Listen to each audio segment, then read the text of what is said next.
உயர்வர உயர்நலம் உடையவன் எவனவன், மயர்வர மதிநலம் அருளினன் எவனவன், அயர்வரும் அமரர்கள் அதிபதி எவனவன், துயரறு சுடரடி தொழுதலன் மனனே. இது நாளைக்கு 15ஆம் தேதி வைகாசி விசாகம். விசாக நட்சத்திரம் அப்படின்னாலே நட்சத்திரம் அறிவு சம்மந்தப்பட்டது நட்சத்திரம். அது வீரம், ஆயில், அழகு, இது மாதிரி அந்த நட்சத்திரத்துக்கு அவ்வளோ ஒரு இது இருக்குது. அந்த நட்சத்திர பலன் அது நான் முருகர் அவதரித்த நாள்னு சொல்லுவேன். அப்புறம் நம்மாழ்வாரோட திருநட்சத்திரம். இன்னொன்று புத்தரோட அந்த நட்சத்திரமும் விசாக நட்சத்திரம். அவருக்கு போதி மரத்துலேருந்து ஞானம் கிடச்சது கூட அந்த விசாக நட்சத்திரம். அதாவது அவ்வளோ முக்கியமான நாள் விசாக நட்சத்திரம். அது நாளைக்கு. ஸோ அதனால் அன்றைக்கி அதை பற்றி சொல்லலான் இருக்கேன். இப்போ ஏதோ பாடநிலை என்ன பாட்டு அதை சொல்லுங்கள், அதை பற்றி சொல்லுங்கள். அந்த பாட்டை பற்றி சொல்லுங்கள். அந்த பாட்டு நம்மாழ்வார் திருவாய்மொழி பாட்டு. இந்த திருவாய்மொழியில் நம்மாழ்வார் 4000 திவ்ய பிரபந்தம் இருக்குல்ல, 4000 திவ்ய பிரபந்தத்தில் நம்மாழ்வார் மட்டும் எழுதின பாட்டு 1296. 4000ல் 1296 நம்மாழ்வார் எழுதினது. இது மதுரகவி ஆழ்வார்கல்ல, அவர் கம்பைல் பண்ணி 4 விதமாக பிரித்து, திருவாய்மொழி அந்த மாதிரி 4 விதமாக பிரித்து 1296 பாட்டு அந்த இதில் வரும். நம்மாழ்வார் எழுதின பாட்டு. அந்த பாட்டு இந்த பாட்டில் ரொம்ப ரொம்ப விசேஷம் இருக்குது. இந்த பாட்டு ஃபர்ஸ்ட் வரியில் வரும்ல உயர் வர அப்படின்னு, 2வது வரியில் மயர் வர அப்படின்னு இருக்கும், 3வது அயர் வரும் அப்படின்னு வரும். இது பிரணவ மந்திரம். அது ஓம் அப்படிங்கிற மந்திரத்தை அப்படி முறை மாதிரி எழுதியிருப்பார். ஏன்னா வேத மந்திரம் இல்லாமல் இந்த பிரணவ மந்திரத்தை சொல்லக்கூடாதுங்கிறதுனால அதை ஆ ஊ ம அந்த மாதிரி இல்லாமல் அதை ஊ ம ஆ அப்படி மாற்றி எழுதியிருப்பார். அந்த பிரணவ மந்திரத்தை ரொம்ப அழகாக அந்த ஒரு அது தமிழ்லையும் ஒரு ஞானம் வேணும், இந்த ஒரு பக்தியிலையும் இருக்கணும். இது 2 சேர்ந்த ஒரு இருக்கவாழ்னால தான் இந்த மாதிரிலாம் யோசிக்க முடியும். அதோட சிறப்பு அந்த பாட்டில் இவ்வளோ அழகாக பண்ணியிருக்காரு இல்லையா நம்மாழ்வார். ஸோ அவருக்கு என்ன ஏதாவது கோவிலில் பண்ணிட்டு இருக்காரு, அதாவது கோவிலில் பண்ணுறாரா? ஆமாம். இப்போ தூத்துக்குடியில் நவதிருப்பதியில் கருட சேவை ஒன்று இருக்கும். திருநெல்வேலி கிட்ட சொல்லுவாங்க. திருநெல்வேலி கிட்ட அந்த நவதிருப்பதியில் கருட சேவையும், ஸ்ரீரங்கத்தில் அந்த அரையர் சேவை இருக்குல்ல, வைகுண்ட ஏகாதசிக்கு, இது 2மே இவரோட ஞாபகமாக பண்ணுறது தான். இவருக்குன்னே நம்மாழ்வாருக்குன்னே டெடிகேட் பண்ணி பண்ணுறது. இன்னைக்கு வரைக்கும் அவர் பண்ணிட்டு இருக்கா. அவருக்காக, நம்மாழ்வாருக்காக பண்ணுறது. அவ்வளோ ஒரு சிறப்பு. அந்த அவரோட எழுதின அந்த பாட்டுக்கு அவ்வளோ ஒரு மரியாதை. ஸோ இந்த விசாக நட்சத்திரம் முருகருக்கு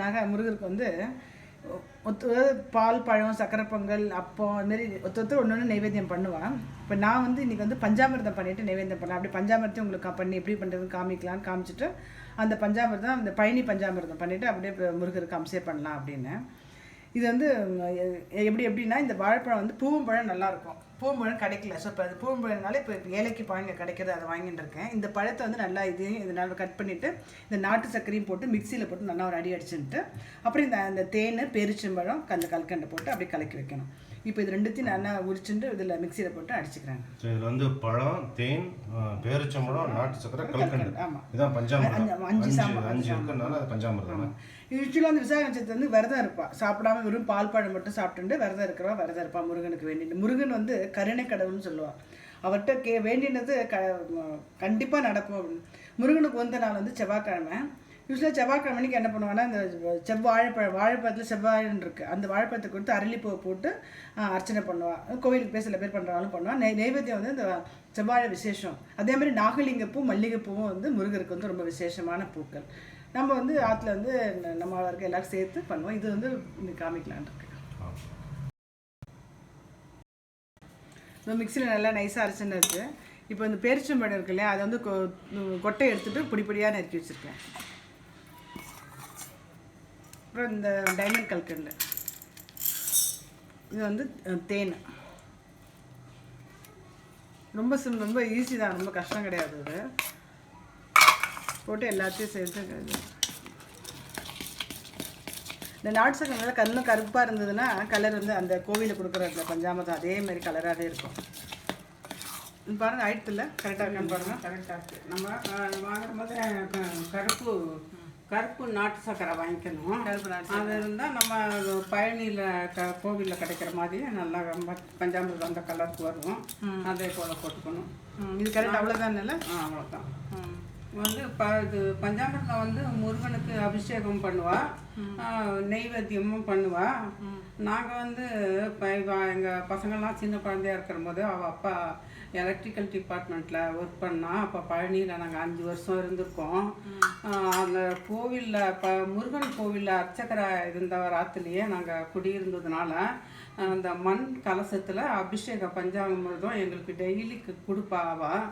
எங்கள் குழந்தைங்கள்லாம் இட்லி தோசைக்கு அந்த பஞ்சாமிர்தம் தொட்டுண்டு சாப்பிடுவா, வேற நெய் சாப்பிடுவா. நாங்கள் அப்போ அடிக்கடி ஆற்றுல பண்ணுவோம். நம்ம ஆற்றுல எல்லா கெஸ்டெல்லாம் வந்தாக்கா அவெல்லாம் வச்சுட்டு இந்த பழம் பூவம்பழம் தான் இதுக்கு மெயினாக போடணும். இன்றைக்கி வந்து பூவம்பழம் கிடைக்கல, நாங்கள் ஏலக்கி போட்டிருக்கோம். பூவம்பழம்னாக்கா மிக்சியில் போட வேண்டியதில்லை, தோலை உரித்து போட்டுட்டு நம்ம மத்தினாலேயோ கைனாலேயோ கூட மசிச்சுக்கலாம். 100 இது போடுவா பூவம்பழம், 1 கிலோ சர்க்கரை போடுவோம், பேரிச்சம்பழம், கல்கண்டு, தேன் 5 பொருள் தான் பஞ்சாமிர்தம்னு சொல்கிறது. இதெல்லாம் கலந்துட்டு நாங்கள் அடிக்கடி எல்லாரும் வரும்போது பண்ணுவோம். ஆமாம், சின்ன குழந்தைலாம் அப்போ வந்து குழந்தைகளா இருந்தா. இப்போ அந்த ப்ரோக்ராம் உங்களுக்கு போடுறாளே அவெல்லாம் அப்போ சின்ன குழந்தைகளா இருந்தா. இது நான் நிறைய பஞ்சாமிர்தம் ஆற்றுல அபிஷேகம் தினசரி ஒரு கலசத்தில் கொண்டு கொடுப்பா அந்த அர்ச்சகர். அப்போ என்ன செய்யுது, நாங்கள் 2 பேரும் சும்மாவே உள்ளங்கையில் விட்டுட்டு வேறனா சாப்பிடுவோம். எங்கள் குழந்தைங்களுக்கெல்லாம் இட்லி தோசைக்கெல்லாம் இதே போடுவேன், அவள் தொட்டுண்டு சாப்பிட்டுருவா. பழனியில் அடிவாரம் அப்படிங்கிற இடத்துல நாங்கள் குடியிருந்தோம். எங்காத்து வாசலில் உட்காந்துட்டு அந்த தங்கரதம் புறப்பாடாக பார்க்கலாம். வெள்ளிக்கிழமை தங்கரதம் புறப்பாடாகும். ஆற்று வாசல்ல இருந்து பார்ப்போம் நாங்கள். அதனால இந்த பஞ்சாமிர்தம் பழக்கத்துல இப்போ நம்ம அம்சே பண்ணலாம். முருகன் விக்கிரகம் சின்னதா நம்ம வச்சிருந்தோம்னா ஆத்துலயே கூட நம்ம இளநீர், பன்னீர், பஞ்சாமிர்தம், பால் இதெல்லாம் வச்சு 5 அபிஷேகம் பண்ணி அதுக்கப்புறம் அந்த பஞ்சாமிர்தமும் பழங்களோட வச்சு அம்சே பண்ணி இதெல்லாம் கூட பண்ணலாம்.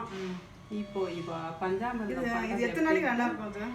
இது 1 மாசம் கூட நாங்க வச்சிருந்து இப்போ இது வச்சுக்கலாம். 1 மாசம் ஃப்ரிட்ஜ்ல வைக்காம வெளியிலேயே வச்சுக்கலாம். அப்பெல்லாம் ஃப்ரிட்ஜ் எல்லாம் கிடையாது. நாங்க பழனியில இருக்கிற காலத்துல வெறுமையே தான் வச்சுக்குவோம். இப்போ இது கொஞ்சமா தான் இருக்கு. இது காலி பண்ணிடலாம். அதிகமா பண்ணினோம்னா 1 வாரம் 10 நாள் கூட வச்சிருக்கலாம், ஒன்றும் பரவாயில்ல. இந்த விசாக நட்சத்திரனுக்கு காத்தால இந்த சீக்கிரம் இருந்து குளிச்சுட்டு விரதம் இருக்க முடிஞ்சால் விரதம் இருக்கலாம். விரதம் இருக்க முடியாட்டா கூட முருகருக்கு வந்து விசேஷமான பூ வந்து செவ்வரளி, அரளிப்பூவில் செவ்வரளி, செந்தாமரை, நாகலிங்கப்பூ, மல்லிகைப்பூ.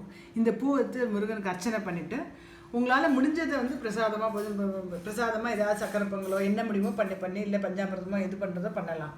பண்ணிவிட்டு அன்றைக்கி அந்த கந்தசஷ்டி சொல்கிறது விசேஷம். கந்தசஷ்டி முடியாட்டா கூட வெறும் சரணபவன்னு சொன்னால் கூட அன்றைக்கி வந்து அவ்வளோ ஒரு பலன் இருக்குது அந்த ஏகாதசி சாத்தனைக்கு. அது பண்ணுறதுனால நம்மளுக்கு என்ன பலன் கிடைக்கும் அப்படின்னா என்னென்னா குழந்தை பாக்கியம், அப்புறம் திருமண வாழ்க்கை, அவர் கருணை கடவுள் அப்படின்னு சொல்லுவாங்க அந்த முருகனை. அதனால் நம்ம என்ன கேட்குறோமோ அதை வந்து நம்மளுக்கு வந்து பண்ணி கொடுப்பாரு முருகன். அது அன்றைக்கி வந்து தானம் பண்ணுறது கூட ரொம்ப விசேஷமாக சொல்லியிருக்கா. அன்றைக்கி வந்து நம்மளால் முடிஞ்சது வந்து நீர்மோர் என்ன முடியுமோ நம்மளால் முடிஞ்சது வந்து 2 பேருக்கு கொடுக்கலாம். அதுவும் ரொம்ப விசேஷம். இதுக்கு வந்து ஒரு கோலம் கூட இருக்குது. நான் இன்னொரு வீடியோவில் அப்புறமா போட்டு காமிக்கிறேன் உங்களுக்கு. நான் முருகன்னாலே அழகு, அறிவு, அந்த ஆயுள், வீரம் அதெல்லாம் இருக்கனால நம்மளுக்கு அந்த அந்த எல்லா பலனுமே நம்மளுக்கு வந்து கிடைக்கும். நாளைக்கு உங்களால் முடிஞ்சது செய்யுங்க நீங்கள். அப்புறம் வந்து இந்த நட்சத்திரத்தை பற்றி கிருபானந்த வாரியார் ஏதோ சொற்பொழிவில் கேட்டது. இந்த விசாகன்றது வந்து வீணா வந்து அதாவது பறவை. அந்த வந்து சாகன் அப்படின்றது வந்து சாகன் கரெக்ட் தானே? சாகன்றது வந்து அதில் பயணிக்கிறவா, அதாவது மயில் வாகனேன்னு சொல்லுவா இல்லையா முருகனை. அதாவது மயிலில் வந்து அவர் வந்து இது பண்ணுறதுனால. ஸோ அவ்வளோ விசேஷம் இருக்குது இந்த விசாக நட்சத்திரத்துக்கு. நீங்கள் எதாவது சொல்கிறீங்களா? அந்த திருவாய்மொழி சொன்னேன், அதில் வந்து அந்த அந்த பாட்டில் இன்னொரு சிறப்பு இருக்குது. பிரம்மசூத்திரத்தில் 4 பாதங்களையும் வந்து இந்த 4 வரியில் அடக்கியிருப்பார். பரபிரம்மம், நாராயணன், பரபிரம்மம், பிரம்மம், பக்தி, முக்தி. இது 4மே வந்து இந்த 4 பிரம்மசூத்திரத்தில் 4 பாதமே இந்த 4 வரியில் ரொம்ப ரொம்ப அழகாக இருக்கும். இது வந்து தமிழும் பக்தியும் கலந்த ஒரு இந்த இந்த பாடல். இந்த பாடல் திருப்பி நான் பாடுவேன். பாடுங்க. உயர்வர உயர்நலம் உடையவன் எவனவன், மயர்வர மதிநிலம் அருளினன் எவனவன், அயர்வரும் அமரர்கள் அதிபதி எவனவன், துயரறு சுடரடி தொழுதலன் மனனே. அதாவது நம்மாழ்வார் பற்றி இல்லையா? நாளைக்கு வந்து நம்மாழ்வார் பற்றி நம்மாழ்வார் திருநட்சத்திரம். இருக்கனால அது புத்தரோட திருநட்சத்திரம். ஆமாம், இது வந்து இந்த இந்த வைகாசி விசாகம் வந்து முருகனுக்கு, சிவபெருமானுக்கு, சிவனுக்கு அந்த இன்னைக்கு நாளைக்கு வந்து இந்த நட்சத்திரத்தில் தான் வந்து மகாபாரதத்தில் வந்து அர்ஜுனன் வந்து சிவபெருமான்கிட்ட வந்து ஒரு பெரிய வில்வித்தையும் ஆயுதத்தையும் வந்து சிவபெருமான்கிட்ட வந்து அர்ஜுனன் வாங்கின நாள்.